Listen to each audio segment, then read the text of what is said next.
अहिंसा संयमोत्तमो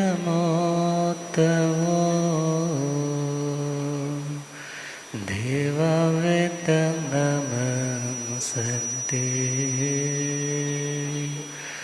जस धम्मे सया मनो।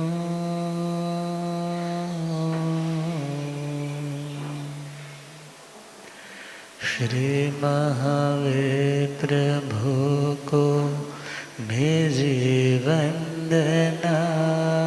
श्री महावीर प्रभु को मेरी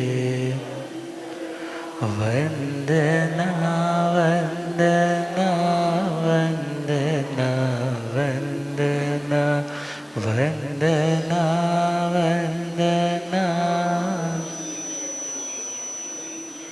मुझको तारो प्रभु तारे जो चंदना। मुझको तारो प्रभु तारे जो वंदना वंदना वंदना वंदना वंदना वंदना। मेरी नैया पड़ी बीच मझधार के। मेरी नैया पड़ी बीच कौन अपना यहाँ बीच संसार के। कौन अपना यहाँ बीच। तुम हो तारन तिरनाया तेरे शरण। तुम हो तारन तिरनाया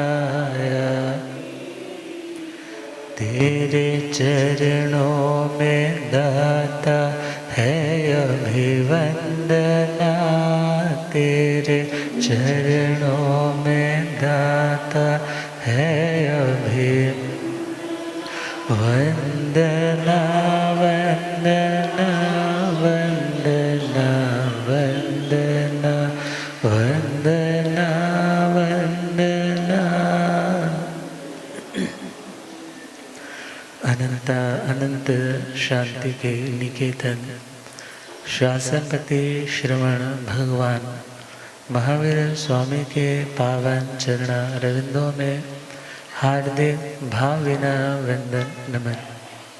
मेरे अंधेरे जीवन को रोशनी प्रदान करने वाले परम उपकारी आगम ज्ञान के भंडार आगम ज्ञाता आगम पुरुष जिन शास्त्ररत्न हिमाचल के श्री उपाध्याय भगवंत श्रद्धेय गुरुदेव श्री जितेंद्र मुनिजी महाराज साहब के पावन चरण कमलों में हार्दिक भावभीना वंदन नमन। आदरणीय सेवाभावी श्री प्रशमित मुनि जी, पाठ पर विराजमान तपोरत्ना महासाध्वी श्री जया ज्योति जी, महासाध्वी श्री विश्रुति जी, धर्म सभा में उपस्थित धर्मानुरागियों, सुशीलवती माताओं एवं बहनों, असीम पुण्योदय से भाग्योदय से आप सबको संतों का समागम और वितरागवाणी श्रवण करने का पावन सुअवसर प्राप्त हो रहा है। श्रवण कर रहे हैं गौतम कुलक और आज का मंगलमय दिवस दो तपस्वी आत्माओं की तप की अनुमोदना का दिवस। तपस्वन बहन सुनिधि जी जैन और तपस्वन बहन वैशाली जी जैन, जिन दोनों के आज 30 उपवास हो रहे हैं। बहुत हिम्मत है, बल पराक्रम है, कर्मों को काटने की उत्कट अभिलाषा है, तभी यह मनोरथ गुरु कृपाओं से सिद्ध हो पाते हैं। तो हम अपने विषय को प्रारंभ करेंगे और उसी के साथ साथ तपस्याओं की अनुमोदना का भी भाव रखेंगे। तो आज हम 11वीं गाथा पर चिंतन करेंगे। अपारे होए आण वठियस, अपा जसो सिल मौन रस, अपा दूर पाण वठियस, अपा जिया शरणं गया। अपा अरे होई अण वठियस। जिस व्यक्ति का मन इंद्रियां अनवस्थित है, व्यवस्थित नहीं है, अपने लक्ष्य की सिद्धि के लिए समर्पित नहीं है, जो स्वभाव में नहीं विभाव में बार बार जा रहे हैं, ऐसे व्यक्ति की आत्मा स्वयं की शत्रु है। अपा अरि। दुनिया में अक्सर अपनी जिंदगी के सुख और दुख के लिए दूसरे को उत्तरदायित्व दिया जाता है, और जब कोई दूसरा नहीं दिखाई देता तो सीधा भगवान को पकड़ लेते हैं। भगवान ने सुख दिए, भगवान ने दुख दिए, और जब जिंदगी के सुख बहुत अचीवमेंट के साथ भरे होते हैं तो भगवान को क्रेडिट देना तो छोड़ देता है। वहाँ पर क्या बोलता है, ये तो मैंने ही किया है। और जब जिंदगी में कोई भारी नुकसान हो जाए तो क्या बोलता है, पता नहीं परमात्मा मेरे पर क्यों कुपित है, भगवान मेरे से क्यों रुष्ट है। अर्थात सारी जिम्मेदारी परमात्मा इच्छा पर डाल देता है। मगर जैन धर्म में, जैन फिलॉसफी में कहा कि तुम्हारा शत्रु बाहर नहीं है, तुम्हारा शत्रु तुम्हारे ही भीतर है। तुम्हारा मित्र भी बाहर नहीं है, तुम्हारा मित्र, तुम्हारा हित चाहने वाला, हित करने वाला भी तुम्हारे अंदर है। परमात्मा फरमाते हैं, जो आत्मा सुख चाहता है उसको स्वभाव में, संयम में, अप्रमाद में आना होगा, और जो दुख का अभिलाषी है वो स्वभाव को छोड़ पर भाव में, असंयम में, प्रमाद में चला जाता है। अपा कत्ता विकत्ताय सुहाण्य दुहाण्य, अपा मित्तं अमित्तं च सुपठ्य दुपठ्य। अर्थात आत्मा स्वयमेव कर्मों को करने वाला और कर्मों के फल को भोगने वाला, सुख को पैदा करने वाले शुभ कर्म उन्हें भी करने वाला आत्मा स्वयं है, और दुख को पैदा करने वाले अशुभ कर्म और उन अशुभ कर्मों को जन्म देने वाला वो स्वयं आत्मा है। अपा मित्तं अमित्तं च। आत्मा स्वयं अपना मित्र है और स्वयं अपना शत्रु है। जो आत्मा सुप्रतिष्ठित है, अर्थात सम्यक मार्ग के ऊपर चलने के लिए आगे बढ़ रहा है, अर्थात जो सन्मार्ग में सही डायरेक्शन में मूव कर रहा है, वो अपना मित्र है।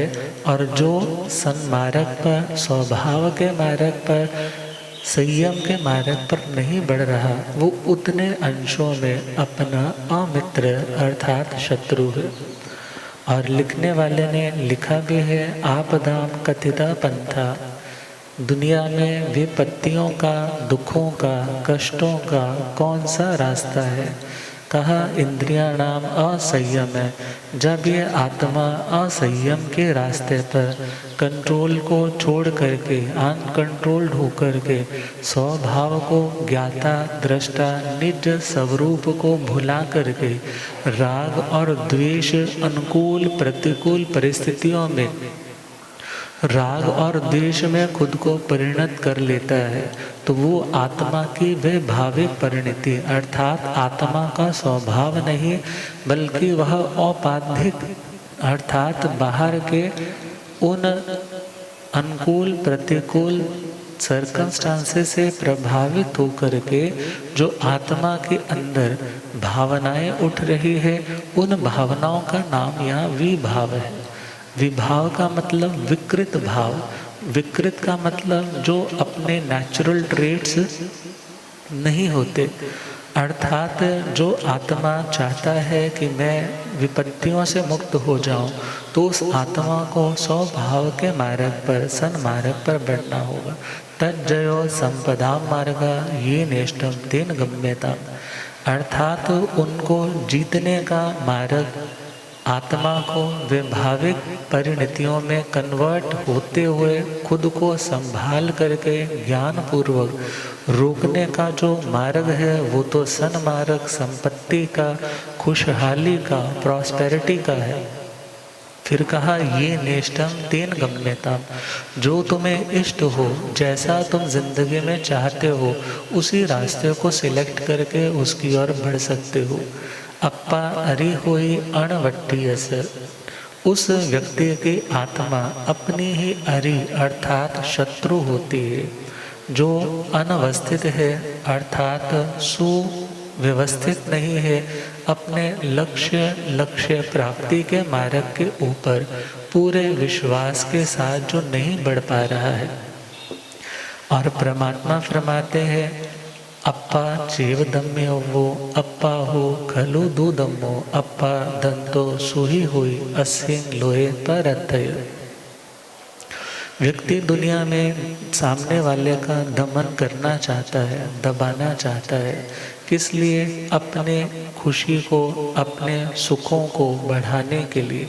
मगर परमात्मा कहते हैं यदि आप किसी का दमन करना चाहते हो, किसी को दबाना, समझाना या किसी को अपने कंट्रोल में करना चाहते हो, तो ध्यान देना, यदि तुम दूसरे लोगों को अपना गुलाम बनाओगे तो वो तो पुण्य के कारण आज तुम्हारे दास बन तो जाएंगे, मगर भविष्य में वही लोग सर उठा करके तुम्हें कभी नीचा दिखाने के लिए, तुम्हें अपना दास बनाने के लिए भी उठ खड़े होंगे।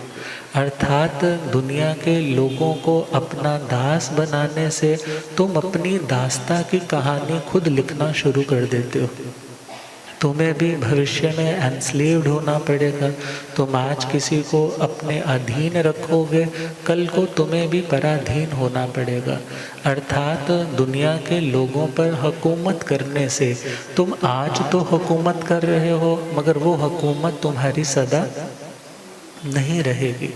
और भगवान कहते हैं दूसरों पर शासन करने से सामने वाला व्यक्ति बहुत बार अपने मन में वैर की गांठ बांध लेता है। ये मुझे पता नहीं क्यों क्या समझता है, ये तो मुझे टॉर्चर करता है। अर्थात भगवान ने कहा कि जो दूसरों को अपना दास बनाने की कोशिश करता है वो अंततः पराजित होता है, दुखी होता है।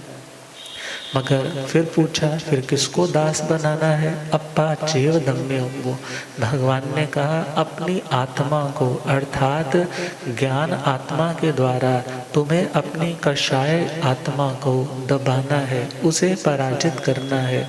अप्पा हु खलु दूदम्मो, मगर अपनी आत्मा को नियंत्रित करना बड़ा मुश्किल काम है, आसान काम तो नहीं है। अर्थात दूसरों को सुजेशंस देना, दूसरों को चिल्लाना, दूसरों को डांटना, फटकारना, गलतियां निकाल करके उस व्यक्ति को बुरा भला कहना तो आसान है, मगर अपनी गलतियों को देखते हुए खुद को समझाना, खुद को रोकना, खुद को टोकना, खुद को सन्मार्ग पर लाने के लिए पूरी तरह से पुरुषार्थ प्रयास करना, ये आसान काम नहीं है। अप्पा दंतो सुही हुई, पधारी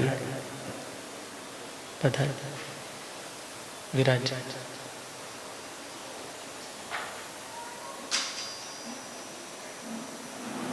अप्पा दंतो सुही हुई असिंग लोए परतय, जो व्यक्ति स्वयं का नियंत्रण करना सीख लेता है, खुद की कमियों को नोटिस करते करते उनको रेक्टिफाई करने के लिए अपनी जिंदगी के कमी के गड्ढों को भरने के लिए जो मेहनत करने लग जाता है, भगवान कहते हैं वो सुखी होता है। कहाँ? असिन लोए पर अतय, यहाँ भी सुखी होता है और आगे भी सुखी होता है। जैसे बहुत बार बेटियां जो घर में 10-10, 11-11 बजे उठ रही है, घर का कोई काम नहीं, कोई झाड़ू नहीं, कोई पोछा नहीं, कोई किचन का काम नहीं, और यदि माँ बाप कुछ कह दे तो आगे से चिल्लाने को पड़े, तो माँ बाप भी क्या कहते हैं, बेटा यहाँ पर तो चल जाएगा सब, मगर आगे नहीं चलेगा।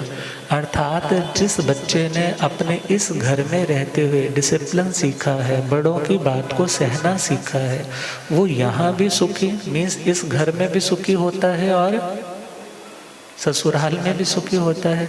इसी प्रकार जो हमारा यह भव है, मतलब पीयर वाला घर, और जो पर भव है मतलब ससुराल वाला घर। ससुराल तो किस्मत से मिलेगा ना, अच्छा या बुरा, मगर किस्मत तो अभी से बनानी पड़ेगी। तो कहा अप्पा दंतो सुही हुई असिन लोए परथय, आत्मा का दमन करने वाला, इंद्रियों को नियंत्रित करने वाला इस लोक में भी सुखी, बिकॉज वो कॉन्सेंट्रेट कर पाएगा, फोकस कर पाएगा अपने लक्ष्य की ओर। और लक्ष्य की ओर बढ़ते हुए यदि कोई डिस्ट्रैक्शन किसी तरह के आते हैं तो वो उनको पार करके अपनी मंजिल तक पहुंच करके आनंद रिलैक्स से विश्राम कर सकेगा। मगर जो व्यक्ति रास्ते में ही उलझता रहेगा वो मंजिल पर टाइम पर पहुंच नहीं पाएगा। अर्थात सपोज ऑफिस के लिए आपने निकलना है, आपने चेक इन भी करना है, मगर रास्ते में लाइट्स बार बार आ रही है, या लाइट्स के बाद कोई व्यक्ति आगे से ओवरटेक करके निकला और थोड़ी सी हल्की सी टक्कर होते होते बच गए, और आपने फिर तेज रफ्तार करके गाड़ी उसके आगे जाके लगा ली और उसको चिल्लाने लगे, बम्पर पे हाथ मार के बाहर निकल। तो होता कौन है? अपने आप को समझता क्या है? अब वो भी बाहर निकल गया, 2-4 आपने लगाई, 2-4 उसने लगाई, कॉलर शर्ट फट गई और उधर से पुलिस भी आ गई। अब ऑफिस पहुंचना था, टाइम पे ऑफिस पे नहीं पहुंच पाए। अर्थात निकला क्या? एक ने गलती की, चला गया, मगर तुम गलती पर गलती करो तो वहां पर तुम अपना उत्थान नहीं कर पाओगे। तो कहा अप्पा दंतो सुही हुई असिन लोए परथय, यो खुद को रोक लेता है, समझा लेता है, अर्थात आग की लपटों में गिरने से खुद को रोक लेता है, फिर वो यहाँ भी सुखी होता है और आगे भी सुखी होता है। अर्थात आत्मा स्वयं में अपना मित्र है और स्वयं में अपना शत्रु है। तो जो आत्मा तपस्या करता है, बहुत से लोग कह देते हैं खुद को कष्ट देने से क्या भगवान जल्दी मिल जाएगा? क्या जन्य वाले भगवान ये चाहते हैं कि हमारे भक्त भूखे रहे, प्यासे रहे, भूख प्यास में तड़प करके भगवान को पुकारें, तभी उनको भगवान दर्शन देंगे? तो ऐसी कोई फिलॉसफी जैनिज्म की नहीं है। जैनिज्म का कहना है आप तपस्या किसके लिए कर रहे हो? मार्ग में आने वाले विघ्नों को दूर करने के लिए। अर्थात 2 तरह की वैसे कर्म की निर्जरा की साधना होती है। कर्म निर्जरा के 2 उपाय होते हैं, जिसको आभ्युपगमिकी और औपक्रमिकी, इन 2 तरह की वेदनाओं के माध्यम से ठाणंदी सूत्र के दूसरे ठाणे में समझाया है। निर्जरा का मतलब कर्म के अंदर जो हमने किया मन के द्वारा, वाणी के द्वारा या शरीर के द्वारा, वो आत्मा के साथ कर्म बंद हो गया और उस कर्म ने टाइम आने पर अपना फल देना है। एक तो है कर्म स्वाभाविक रूप से उदय में आया, स्वाभाविक रूप से मतलब उसका टाइम आया और उसने अपना फल देना शुरू कर दिया। और ऐसे सिचुएशन में सपोज किसी को कोई रोग लग गया या किसी भी तरह का घात इत्यादि हो गया, उस दशा में जो व्यक्ति समभाव रख रहा है कि चलो मेरे ही कर्म का फल है, मुझे ही भोगना है, मुझे शांति रखनी है, इस कर्म को भोगने का, काटने का, कर्म को बोधा करने का, उसको की शक्ति को हीन करने का जो मार्ग है उसका नाम है औपक्रमिकी वेदना। कौन सी वेदना? औपक्रमिकी वेदना, अर्थात जो स्वाभाविक रूप से इनफ्लो कर्म आ रहा है, अपना फल दिखा रहा है। और दूसरी है आभ्युपगमिकी वेदना। आभ्युपगमिकी का मतलब है जो उदय में नहीं आया, जो उदय में नहीं आया, उदय होकर के गया नहीं, बल्कि उस उदय तक पहुंचने के लिए क्यू में लग चुका है।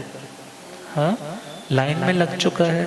जैसे कई बार आप लोग स्टेशन पर जाते हो, आजकल तो भले मोबाइल के थ्रू आप सारी बुकिंग्स कर लेते हो, मगर पुराने टाइम में चले आज भी कई जगह पर सपोज पीजीआई भी जाना है तो कई बार सपोज वहाँ पर आपका मोबाइल वाला नहीं काम चल रहा है तो वहाँ पर तो लाइन में लगना पड़ेगा।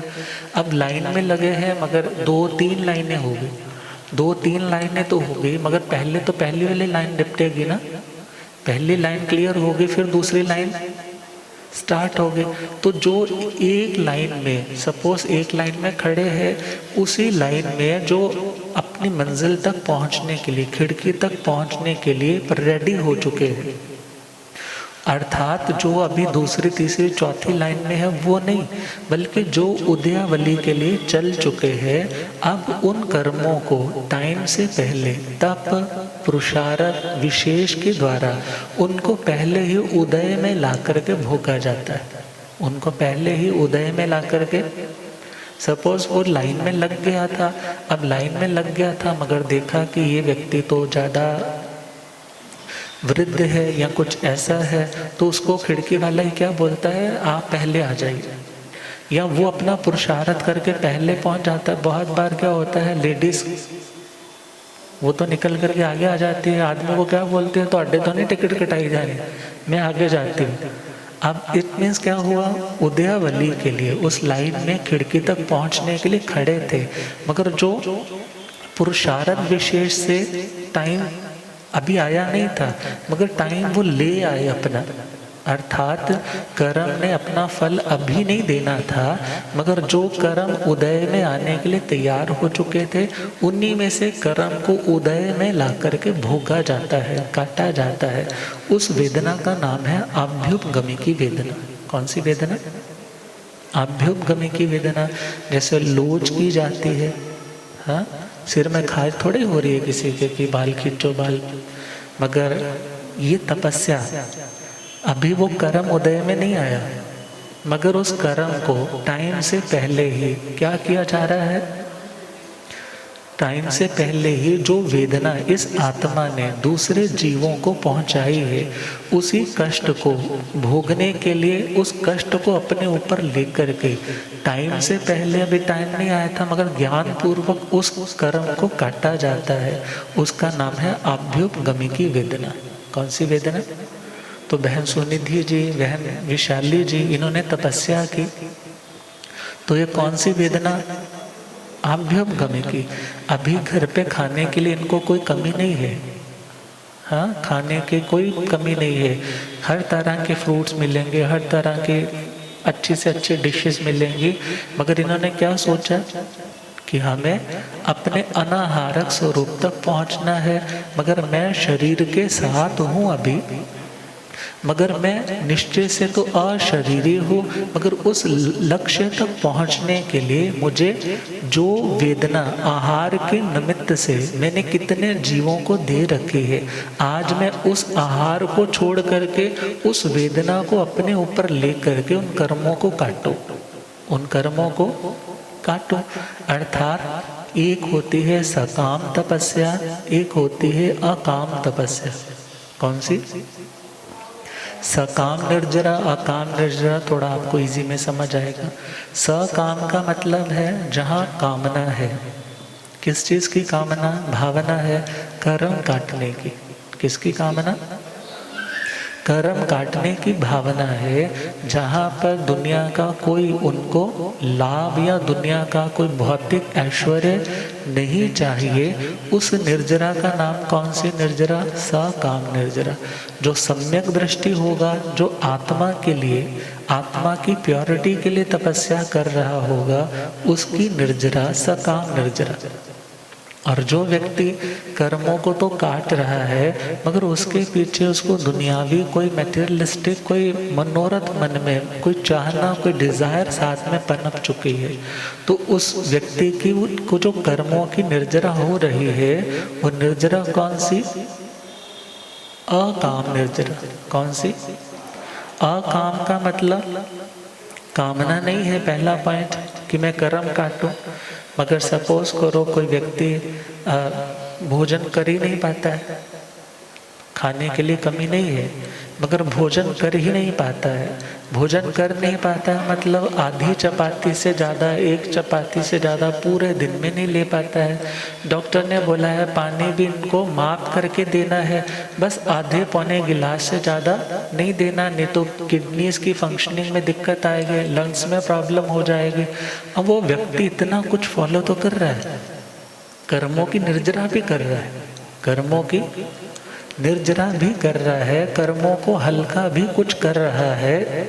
मगर यदि उसके अंदर ज्ञान की ज्योति जग जाए, मेरा कर्म उदय में आया, मुझे शांति रखनी, कर्म कट रहा है, मैं शरीर तो नहीं हूँ, मैं हूँ तो आत्मा, मगर हाँ मेरा जो सहयोगी है उसको मुझे संभालने के लिए कुछ करना पड़े, मगर मुझे मोह नहीं करना।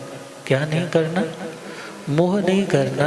तो वो व्यक्ति सकाम निर्जरा करेगा, और सकाम निर्जरा पंडित व्यक्ति करेगा, सम्यक दृष्टि करेगा, और सम्यक दृष्टि अनंत निर्जरा करता है। कितनी निर्जरा? अनंत कर्मों की निर्जरा करता है। और जो मिथ्या दृष्टि है वो बिना इच्छा के उस दुख को, उस कष्ट को सह तो रहा है, कर्म तो कट रहा है, मगर क्या सोच रहा है? मैं तो फंस गया, मैंने तो वहाँ भी जाना था, मुझे ये भी खाना था, मुझे वो भी खाना था। अर्थात जिसके अंदर ऐसी भावना है, निर्जरा तो हो रही मगर उसकी उस सम्यक पंडित निर्जरा करने वाले से अनंत गुणहीन निर्जरा होगी। अनंत गुणी हीन मतलब कम निर्जरा होगी, अर्थात उसका कर्मों का कुछ बैलेंस कम तो होगा, मगर एज कंपैरेटिवली देखे कि जो सम्यक अपना फल कर्म का जान करके काट रहा है, जो वो निर्जरा करता है उसकी बराबरी अकाम निर्जरा वाला नहीं कर सकता। तो भगवान से पूछा है, भगवान तवेण भन्ते जीवे किम जने, क्योंकि आज का दिन तपस्या पर स्पेशल है ना। भगवान से पूछा, हे प्रभु तपस्या से क्या होता है? तो परमात्मा ने उत्तर दिया, तवेण वो धारणम जने, तपस्या से व्यवधान होता है, तपस्या से व्यवधान होता है। व्यवधान का मतलब, व्यवधान का मतलब है कर्म जो अपनी जड़ें जमा करके आत्मा के प्रदेश प्रदेश पर बैठे हुए हैं, और जब कर्म अपना फल देने के लिए आएंगे, क्योंकि जड़ों के साथ जो गहरा अंदर तक गया हुआ है, तो फिर वो खुराक भी ले रहा है, टाइम आने पर अपना फल भी देगा।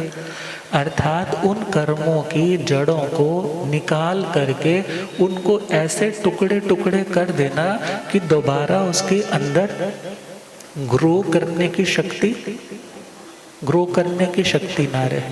उसका नाम है व्यवधान, उसका नाम, अर्थात कर्मों की जड़ों के इतने टुकड़े कर देना कि अगली जनरेशन उसके द्वारा नहीं हो सके, अर्थात नया कर्म दोबारा से इंस्टॉल ना हो सके, नया कर्म दोबारा से बंद ना सके। ये किसके द्वारा? तपस्या के द्वारा। अर्थात कर्मों की चादर को रेशा रेशा रेशा रेशा करके उधेड़ देना कि उसके अंदर अब कुछ भी संभाला ना जा सके। या यूं कहो, जिस कपड़े में आत्मा को बांध रखा है उस कपड़े के इतने इतने रेशे कर देने कि आत्मा मुक्त विहारी हो सके। आत्मा क्या हो सके? मुक्त विहारी हो सके। तो उसका नाम है व्यवधान। और सिंपल लैंग्वेज में बोलते ना, कपड़ा बोधा हो गया। बोधा होना क्या होता है? बोधा होना मतलब किस गया है। पंजाबी में तो बड़ा इजी वाला है, किस गया है। कपड़ा अर्थात बार बार यूज करने से अब क्या हो रहा है? अब उसके अंदर शक्ति नहीं रह रही। ऐसे ही कर्म के अंदर जो रस था, कर्म के अंदर जो शक्ति थी, उस रस को सक आउट कर देना, उस रस की उस शक्ति को हीन कर देना कि फिर उसके अंदर फल देने की शक्ति ना रहे, उसका नाम क्या है? व्यवधान।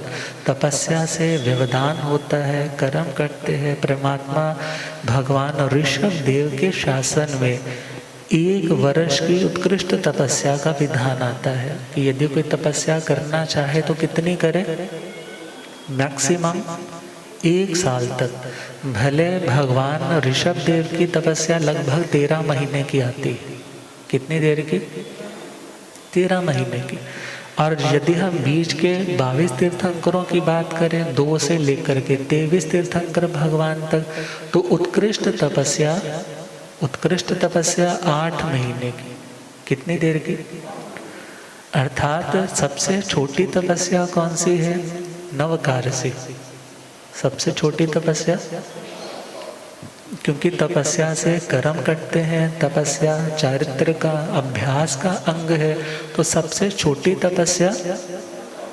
मगर ये नहीं है कि रात को तो 12 बजे खा करके सोए हैं और सुबह कह रहे हैं मेरी तो पोरसी भी आगे उठी 10 बजे, तो ऐसा नहीं। नवकारसी का मतलब है कलश।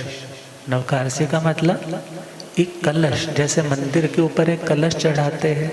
अब छोटा कलश भी होता है और बड़ा कलश भी होता है, मगर पहले मंदिर तो बनाना होगा ना, पहले बिल्डिंग तो तैयार करनी होगी। इसी प्रकार जिसने रात्रि चौविहार किया है उसी के पास वो नवकारसी का कलश होगा। जिसने रात्रि चौविहार नहीं किया, कहने को कुछ कह दे कि उसने नवकारसी की है। नवकारसी का मेन मीनिंग क्या है? नमस्कार मंत्र पढ़ के जिसको पारा जाए। कौन सा मंत्र?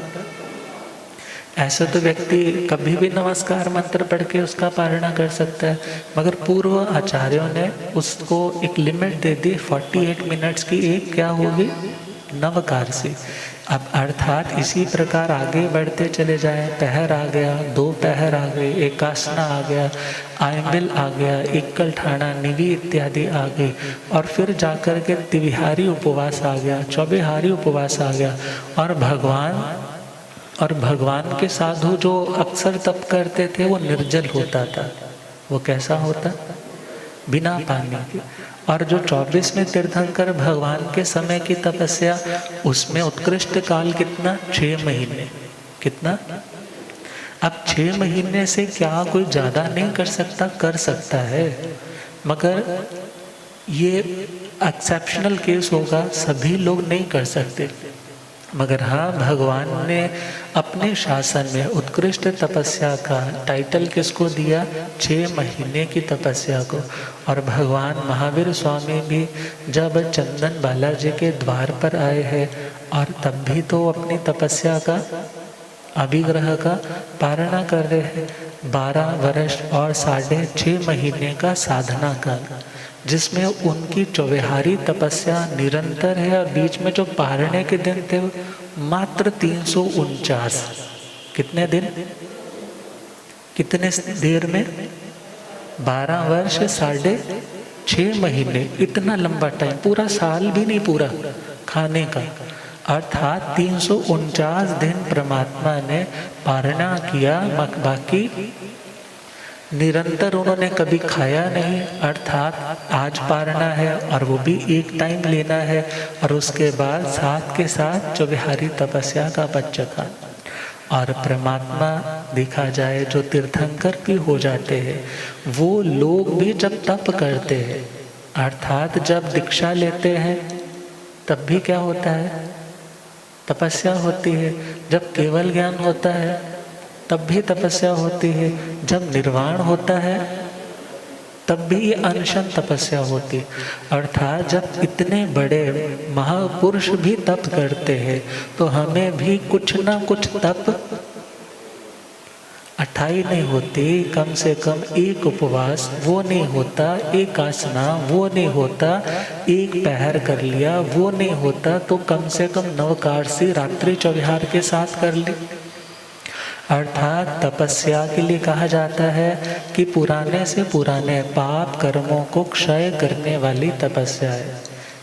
अर्थात यदि आत्मा के खजाने को प्रकट करना है, पाना है, तो उसके लिए तप की ज़रूरत है। शरीर को तपाना देखा जाए तो तपस्या का प्रयोजन नहीं है। तपस्या का प्रयोजन तो कर्मों को तपाना है, भले वो कर्म भी कार्बन शरीर रूप ही है। जब हम आहार आदि छोड़ते हैं तो सबसे पहला प्रभाव हमारे शरीर पर ही दिखता है ना। बेले तिले चौले में कईयों का पता नहीं चलता, मगर उसके बाद धीरे धीरे कुछ शरीर के अंदर कईयों के तो चुस्ती आ जाती है, बड़े एक्टिव हो जाते हैं।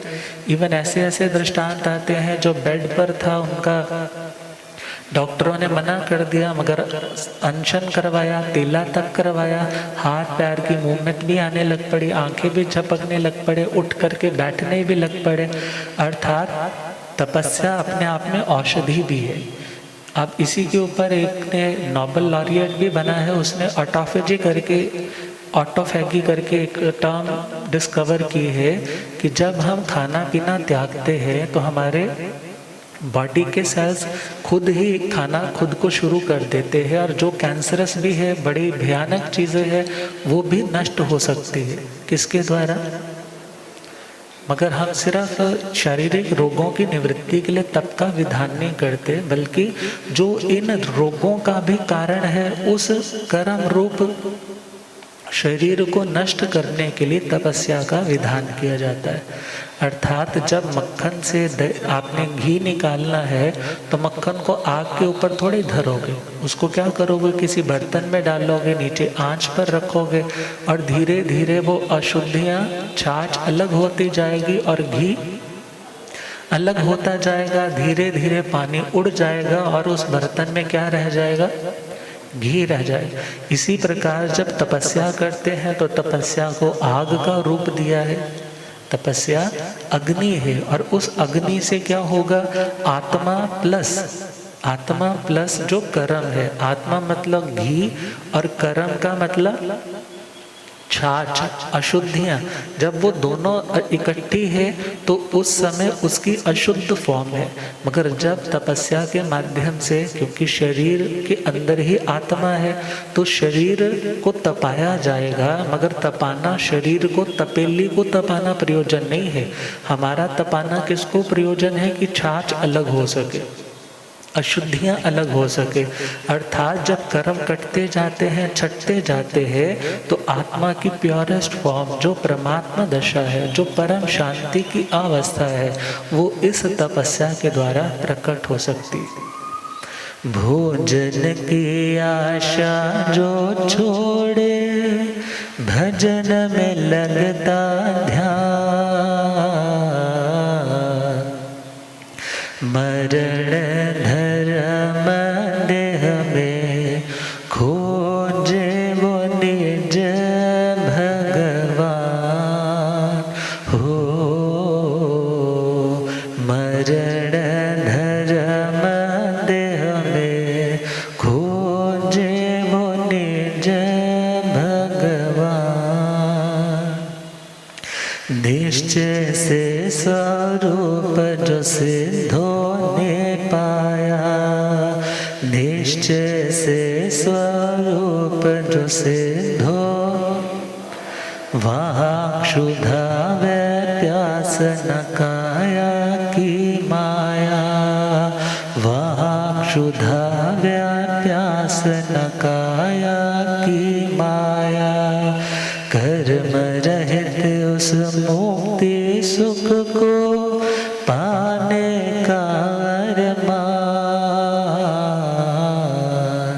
मरण धर्म देह में खोजे वो निज भगवान हो। मरण धर्म देह में खोजे वो निज। तेरा माह तक प्रभु ऋषभ ने तप धारा, ऋषभ ने श्रेयांस के हाथों इक्षुरस को स्वीकारा। श्रेयांस के हाथों इक्षुरस को 5 महीने 25 दिन तप किया प्रभु वर्धमान। मरण धर्म देह में खोजे वो निज भगवान हो। मरण धर्म देह में खोजे वो निज भगवान। जब आहार का त्याग कर दिया जाता है तो उससे फायदा क्या होता है? परमात्मा फरमाते हैं भोजन की आशंसा धीरे धीरे कम होने लग जाती। गुरुदेव पधारे। हो रब मेरा सतगुरु बन के आया मैनू।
होए थे चुकदाए संसार।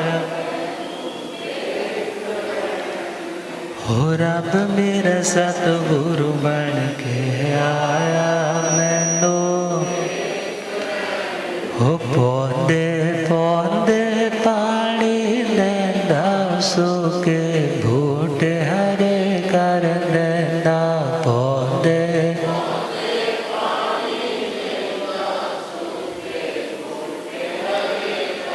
हो केड़ा माले बन के आया मैनू। हो रब मेरा सतगुरु बन के आया मैनू। बोलिया ज्ञाता आगम पुरुष जन शास्त्र तन हिमाचल के श्री उपाध्याय भगवंत श्रद्धे गुरुदेव श्री जितेंद्र मणि जी। तो आहार का पच्च खान करने से धीरे धीरे जो भोजन के प्रति आशंसा इच्छा है वो भी कम होने लग जाती है।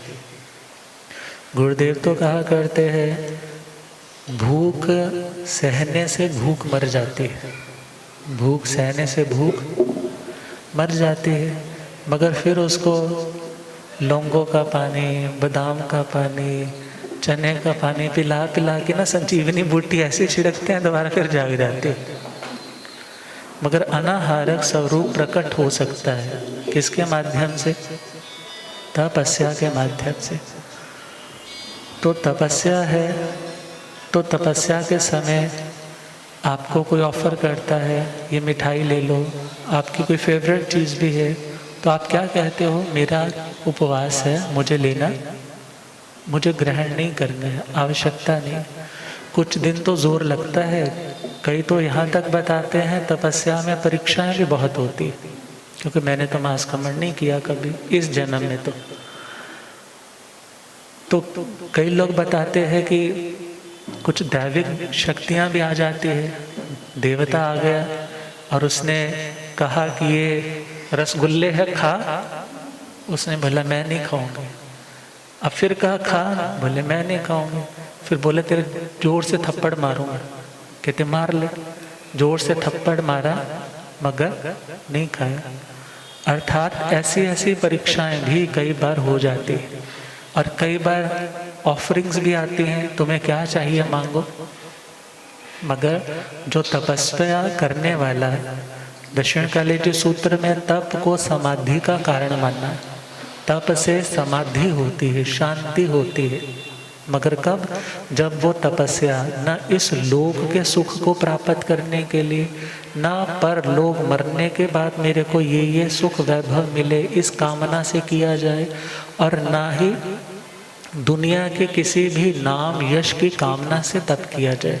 सिर्फ एक ही लक्ष्य, मेरे कर्म कटे, मेरी मलिनताएं दूर हो, मैं पवित्र बन कर के पवित्र आत्माओं की सन्निधि में उनके साथ एक रस होकर के रह सकूं, जहाँ पर जाना तो हो मगर कभी पुनः वापस ना आना।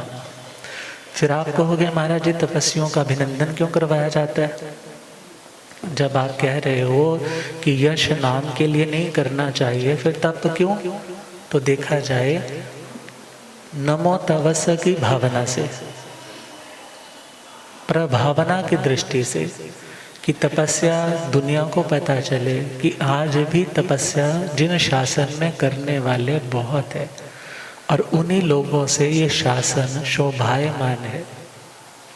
अर्थात तपस्वी की अनुमोदना होती है, कितनों के तपस्या के परिणाम भाव बन जाते हैं। उसने तप किया, मेरे में क्या कमी है, मैं कितना कर सकता हूँ, मैं खुद को चेक करूँ, मैं भी करूँगा। कर्म काटने के लिए मुझे भी तो कुछ ना कुछ करना चाहिए। अर्थात सामने वाला खुद को, जिसका अभिनंदन हो रहा है, कितना निर्लेप रख पाता है, वो तो उसका अपना पुरुषार्थ है। मगर लक्ष्य क्या है कि उसके अंदर भी तपस्या के प्रति और सम्मान आए, कि मेरा सम्मान नहीं, ये किसका सम्मान है?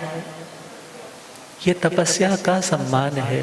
और इस सम्मान का मतलब कि मैंने कुछ अच्छा किया है। सम्मान उसी का होता है जो कुछ अच्छा करता है, और जो कोई अच्छा नहीं करता उसका सम्मान नहीं हो।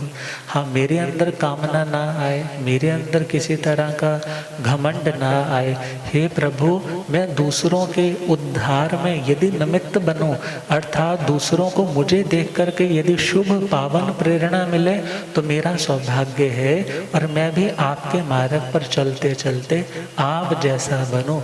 ऐसी मंगल कामनाओं के साथ जो बढ़ता है वो हमारी तपस्वन बहन सुनिधि जी की तरह आध्यात्मिक निधि से संपन्न हो पाएगा। और बहन वैशाली जी, श्रमण भगवान महावीर स्वामी का नाम वैशाली नगरी से कितना जुड़ा, माता के लिए आता है वैशाली, और परमात्मा भगवान महावीर स्वामी के लिए वैशालिक शब्द आता है शास्त्रों में। तो ऐसे पावन नाम के साथ आपका नाम जुड़ा है और आपने तप धारण किया, और इस मंगल में विनय के साथ बड़े ही शुभ प्रशस्त भावनाओं के साथ आपने तप किया। तो इस तपस्या के लिए बहुत बहुत अनुमोदना है। आपके बल को, आपके पराक्रम को, आपके सम्यक्तो भाव को, गुरुओं के प्रति समर्पण भाव को बहुत बहुत साधुवाद है, अनुमोदना है। इसी प्रकार तप के मार्ग पर तब तक बढ़ते रहे जब तक अकर्मा स्थिति नहीं आ जाती, जब तक सर्व कर्मों का क्षय नहीं हो जाता। उत्साह बना रहे, पराक्रम करते रहे। इन्हीं शुभ भावनाओं के साथ दो पंक्तियां गुनगुना लेते हैं। सुनिधि वैशाली जी ने मास कमण तप कीता, सुनिधि वैशाली जी ने मास कमण भोजन तकी से करना, प्रासुक ही जल है पीता, भोजन तकी से करना, प्रासुक ही। किस किस को समझ आ रहा है? कौन कौन मांस खमन कर सकता है? हाथ खड़ा करें। नहीं कर सकते तो गा तो लो, कम से कम अनुमोदना तो कर लो। सुनिधि वैशाली जी ने मास खमण तप कीता, सुनिधि वैशाली जी ने मास खमण भोजन तकी से करना, प्रासुक ही जल है पीता। भोजन तकी से करना, प्रासुक ही जल पीता। अज देण वधाइयां रल मिल आए ने, अज देण वधाइयां रल मिल।